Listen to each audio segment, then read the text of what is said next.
অব্যাহত রাজ্যে অবৈধ অনুপ্রবেশ। অবৈধভাবে বাংলাদেশি নাগরিকদের ভারতে অনুপ্রবেশের ঘটনায় ধারাবাহিকতা বজায় রইল। অভিযোগ, দালাল চক্রের মাধ্যমে বাংলাদেশি কতিপয় নাগরিক ভারতে প্রবেশ করছেন। তারা আগরতলার রেল স্টেশন দিয়ে দেশের বিভিন্ন রাজ্যে যাওয়ার চেষ্টা করছে, তবে ধরাও পড়ে যাচ্ছে। আগরতলা রেল স্টেশন থেকে পশ্চিম বাংলা যাওয়ার সময় মঙ্গলবার জিআরপির হাতে ফের ধরা পড়ল 4 বাংলাদেশি নাগরিক। অভিযোগ, অবৈধভাবে তারা ভারতে প্রবেশ করে। ধৃতরা হলো মোহাম্মদ শহীদুল ইসলাম, আকবর আলী, মোহাম্মদ নইমুল ইসলাম ও আকরাম হক। আগরতলা সরকারি রেল থানার ওসি তাপস দাস জানান, বুধবার ধৃতদের আদালতে সোপর্দ করা হয়েছে। প্রাথমিক জিজ্ঞাসাবাদে বাংলাদেশি নাগরিকরা জানায় তারা পশ্চিম বাংলায় যাওয়ার জন্য রেল স্টেশনে আসে। এভাবে রেলপথ ব্যবহার করে অবৈধ অনুপ্রবেশকারী বাংলাদেশি নাগরিকদের ক্রমাগত ধরা পড়ার ঘটনায় সীমান্তে বিএসএফ এর নজরদারি নিয়ে উঠছে প্রশ্ন। তারা কোন জায়গায় যাওয়ার উদ্দেশ্যে এসেছিল?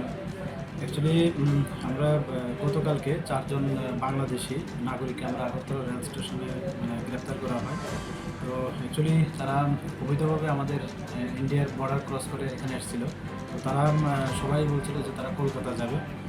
তো তাদের ওই পারপাস বলছে যে কাজকর্ম করার, এরকম বলছেন। তো যাই হোক, আমরা ইন্টারোগেশন এখনও চলছে, কি উদ্দেশ্য বা এর পিছনে কী কারণ। তো এই নিয়ে আমরা আগরতলা জিআরপি থানাতে একটা মামলা গ্রহণ করি, যার মধ্যে আমাদের যে নতুন একটা আছে BNS foreigner act IPP act. তো এই মামলা আমরা একটা নিয়েছি তাদের এগেনস্টে।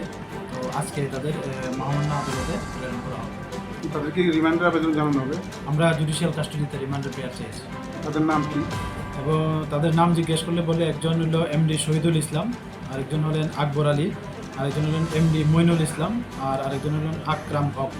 তাদেরকে কোন সহযোগিতা করেছে এরকম কোনো দালাল প্রক্রিয়া? সহযোগিতা আমরা এই বিষয়টাও দেখছি, আমরা ইন্টারোগেশন চলছে এবং তাদের কাছে তাদের স্মার্ট মোবাইল ফোনও পাওয়া গেছে।